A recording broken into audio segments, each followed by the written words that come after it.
for every complex problem, there is a solution that is simple and clear and wrong.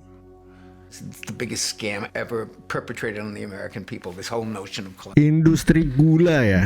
Industri gula ini industri yang sangat-sangat menjanjikan gitu. Karena sebagian besar makanan kita itu punya gula, ada gula di dalamnya guys. Tapi kalian tahu nggak sih, dari gula ini yang kelihatannya manis, yang rasanya lezat, menyimpan banyak banget konspirasi di dalamnya. Kita hari ini akan membahas tentang konspirasi-konspirasi itu. Jangan lupa untuk follow dan subscribe channelku. Aku ada di Instagram, ada di TikTok, ada di YouTube. Kalau kalian suka dengan video ini, kalian boleh like dan share video ini. Kita langsung mulai videonya.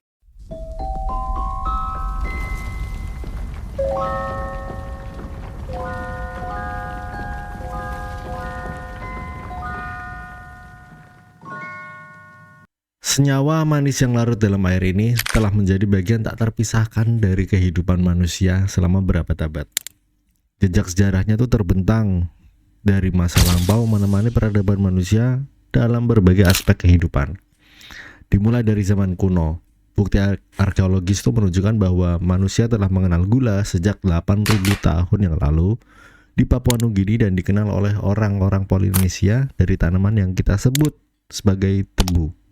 Ya, sama seperti bahan makanan lain di awal penemuannya, tebu dan gula ini tuh sangat dilindungi dan menjadi salah satu tanaman bernilai jual tinggi sehingga dijaga ketat dan tidak semua orang tuh bisa merasakannya.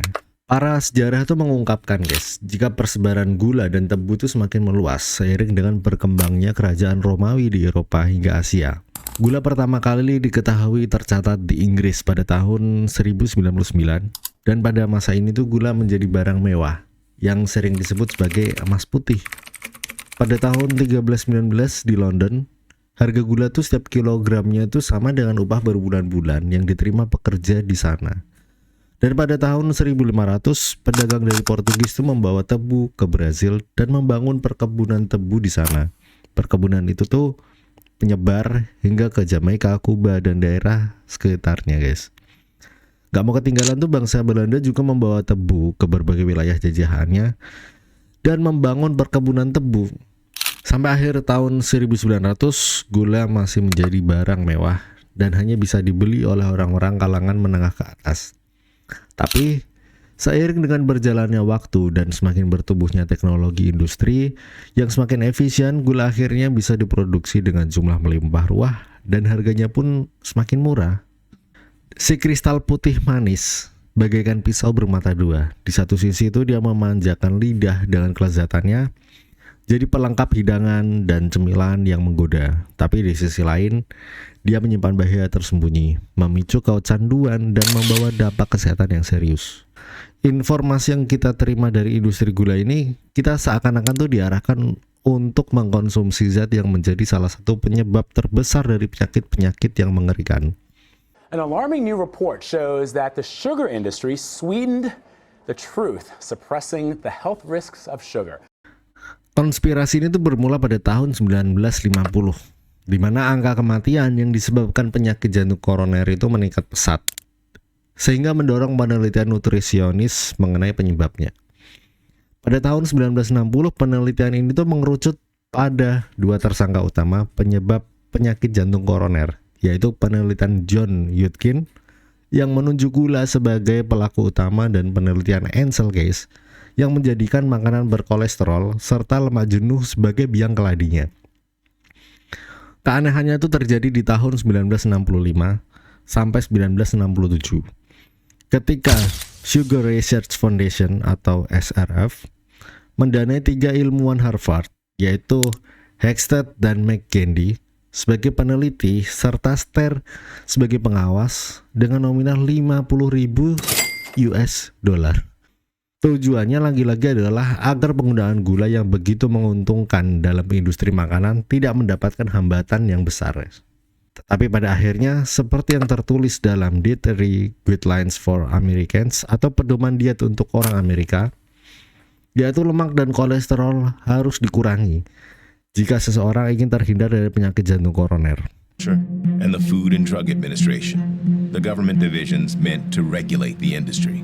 The heads of each of these organizations can come from the industry. They go back to the industry. They make sure that other people from the industry go back into government. And so there is this revolving door that basically keep the USDA and the FDA from being able to be overhauled. Tiga pergulatan antara lemak dan gula sebagai penyebab utama dari penyakit jantung koroner ini dimenangkan oleh lemak sebagai penyebab utama dan peran gula yang dibuat seakan-akan menjadi kecil berkat campur tangan SRF agar dapat terus menggunakan gula dalam industri makanan tanpa adanya perlawanan yang berarti, dan seluruh dunia pastinya akan mendapatkan dampak negatif yang ditimbulkan perbuatan kotor mereka, guys. Gula ini memberikan efek kesenangan yang mirip dengan adiksi obat terlarang, dikarenakan tuh gula memicu produksi hormon serotonin dan endorfin yang memiliki efek neurological rewards, sehingga menyebabkan orang yang mengkonsumsi gula merasa tenang dan senang. Karena hal inilah penggunaan gula dalam industri makanan sangatlah menguntungkan agar konsumen terus-menerus mengkonsumsi produk yang mereka hasilkan. Ada teori lain, yaitu teori Big Sugar atau gula besar. Teori ini tuh menuduh industri gula dan farmasi bekerja sama untuk menciptakan epidemi obesitas. Gula diyakini sengaja ditambahkan ke berbagai makanan untuk membuat orang tuh menjadi gemuk, sehingga mereka membeli obat diet mahal untuk menyembuhkannya. Meskipun ini konspirasi, tetaplah bijak ya kalian dalam memilih makanan dan membiasakan batasan-batasan gula harian. Hubungan antara gula dan obesitas itu memang kompleks, guys. Konsumsi gula berlebihan dapat meningkatkan kalori dan berpotensi menyebabkan obesitas. Tapi namun obesitas juga dipengaruhi oleh beberapa faktor lain, seperti gaya hidup, genetik, dan lingkungan. Kita tilik sebentar fakta bahwa di era tahun 1980-an, kenaikan obesitas di Amerika itu mengalami kelonjakan sekitar 30% dan dijuluki sebagai negara obesitas. Pada tahun 1950-an dan 1960-an merupakan periode penting dalam sejarah gula, di mana narasi keamanan gula mendominasi. Tapi namun di balik kampanye industri dan penelitian yang mendukung klaim tersebut, terdapat realitas kesehatan yang mulai terungkap. Seiring waktu tuh pemahaman tentang bahaya konsumsi gula berlebihan semakin meningkat, mendorong perubahan dalam pola konsumsi dan kebijakan kesehatan masyarakat. Industri gula tuh melakukan kampanye besar-besaran untuk mempromosikan produk mereka dan meyakinkan publik bahwa gula itu aman dan bahkan menyehatkan. Iklan-iklan di media massa menampilkan gula sebagai sumber energi dan rasa manis yang menyenangkan. Coba kalian bayangin aja deh, sebuah dunia di mana gula tersembunyi di mana-mana, bukan hanya dalam makanan dan minuman, tapi juga dalam bentuk kecantikan, obat-obatan, bahkan air minum. Gula tuh diyakini mengandung zat kimia tersembunyi yang mempengaruhi otak dan sistem saraf manusia. Konsumsi berlebihan gula tuh dapat menyebabkan penurunan fungsi kognitif, yaitu kemampuan berpikir, belajar, dan mengingat yang terganggu. Kehilangan kontrol impul, yaitu emosi mudah meledak, sulit menahan godaan, dan mudah dimanipulasi, serta kecanduan dan ketergantungan. Rasa manis gula itu memicu pelepasan dopamin, hormon kebahagiaan yang membuat manusia itu kecanduan dan terus mencari lebih banyak gula, guys.